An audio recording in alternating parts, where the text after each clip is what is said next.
Халдвар төвчин судлалын үндэсний төвд хачигт хазуулж халдвар авсан 3 өвчтөн хүндрэлээ сэргийлэх хэмжлэгээ хийлгэж байна. Тэдний 2-ын саяхан болсон онгоцны ослын эрлийн ажиллагаанд оролцсон онцгой байдлын ерөнхий газрын аврагчид юм. Одоогор өвчтнүүдийн биеийн байдал харьцангуй сайн буюу хөнгөвтөр байгаа гэсэн. Ерөнхийдөө хачгаар дамжин халдварлах өвчин дэлхийд 26 төрөл байдгаас манай улсад 2003 оноос хойш 3 төрлийн халдвар төвчин бүртгэгдээд байгаа юм а. 5 хошуу мал, чон хоймит 300 гаруй амьтан энэ төрлийн өвчнөр өвчлөдөг. Тиймээс эдгээр амьтдаас өвчний вирус нян хачгаар дамжин хүнд халдварладаг байна. Иймэрхүү тохиолдол хэдийгээр ховор тохиолддогч халдвар авсан тохиолдолд хүний биед маш аюултай хүндрэл үзүүлдэг гэлээ. За энэ манайд байгаа хачгаар дамждаг энэ уран өвчнөөс хачид энцефалитийн хувьд бол хүндэр халуурах, толгой хүчтэй өвдөх одоо ийм л одоо гол зөвөрн юм байна. Тэгээд яг нь хэд хэдийн хэлбэрүүдтэй хэлбэр дотроосоо менингийн хэлбэр. Тэгээд менин энцефалитийн хэлбэр голомдод хэлбэрүүд нь одоо хүндрэл үзүүлдэг. Нэлээд хүнд болдог. Жишээ нь менингийн хэлбэр гэхээр одоо манай иргэд бол сайн мэддэг тийм ээ.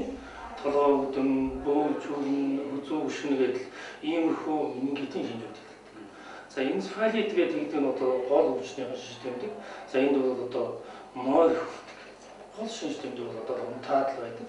Тэгэхдээ толгой хүчтэй өндөр халуун, бөөн чүрэн, хүзүү хөшин тэгээд энэ өвчний одоо нэлийн хүндрэл бол одоо яг голомдод одоо хэлбэрийнхаа үед бол одоо эргэтэн одоо өрөөл татуулах, за тодорхой эргэтэн одоо саажиж одоо мэдэм уудах.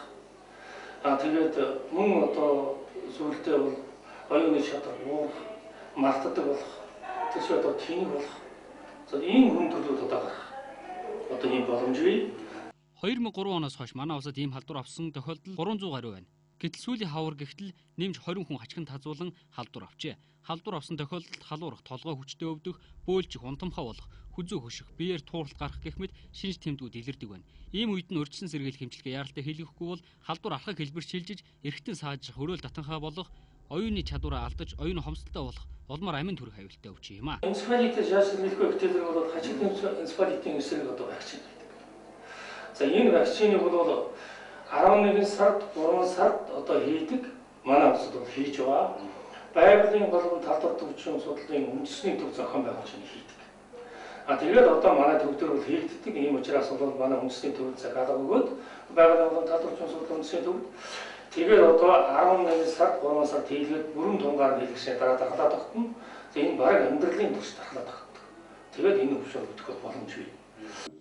Энэ төрлийн халдвараас урьдчилан сэргийлэх вакцинжуулалтыг байгалийн голомтод өвчин судлалын үндэсний төвөөс явуулж байгаа.